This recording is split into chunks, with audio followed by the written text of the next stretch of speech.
નમસ્કાર મિત્રો, અમારી યુટ્યુબ ચેનલ આવો ભક્તિ સત્સંગમાં આપ સૌનું હાર્દિક સ્વાગત છે।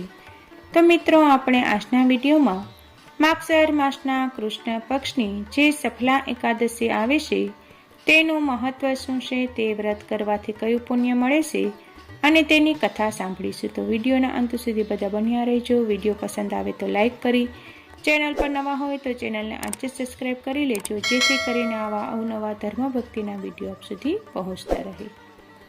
ઓમ નમો ભગવતે વાસુદેવાય નમઃ। તો હવે મિત્રો, આપણે ભગવાન શ્રી કૃષ્ણએ જે અર્જુનને કથા કહી સંભળાવી હતી તે આપણે સાંભળીશું। અર્જુન બોલ્યા, હે ભગવાન, માગશર માસના કૃષ્ણ પક્ષની એકાદશીનું નામ શું છે?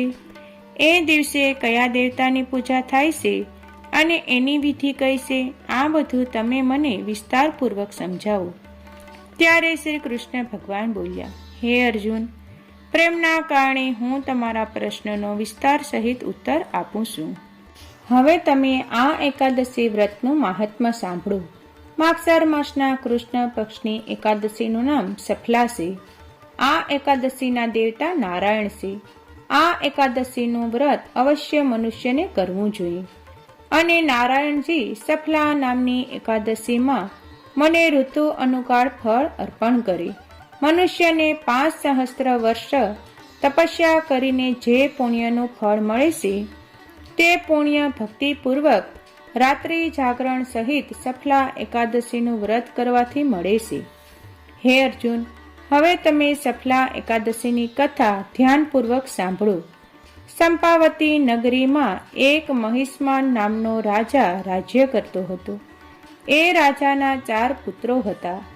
એ પુત્રોમાં સૌથી મોટો લુંપક નામનો રાજાનો પુત્ર મહાપાપી હતો। તે હંમેશા પર સ્ત્રી ગમન તથા વેશ્યાઓમાં પોતાના પિતાના ધનનો વ્યય કરતો હતો।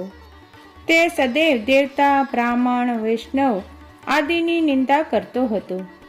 જ્યારે તેના પિતાને પોતાના મોટા પુત્ર વિશે આવા સમાચાર જાણ્યા ત્યારે એમણે પુત્રને પોતાના રાજ્યમાંથી કાઢી મૂક્યો।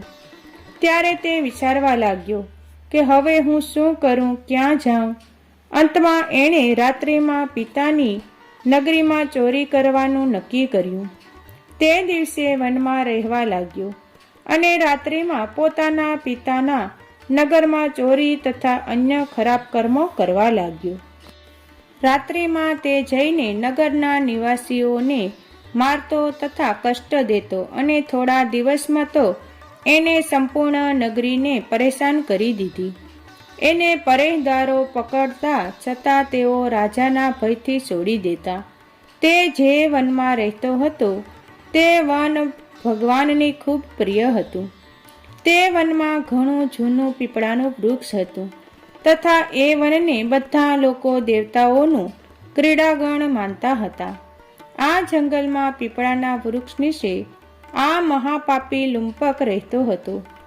થોડા દિવસ પછી માગશર મહિનાના કૃષ્ણ પક્ષને દસમના દિવસે તે વસ્ત્રહીન હોવાના કારણે ઠંડીના કારણે મૂર્છિત થઈ ગયો। તે રાત્રિમાં ઊંઘી ન શક્યો તથા ઠંડીના કારણે હાથ પગ જકડાઈ ગયા।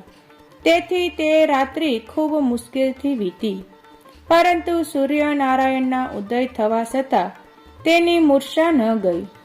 સફલા એકાદશીના મધ્યાહન સુધી તે દુરાચારી મૂર્છિત જ પડ્યો રહ્યો।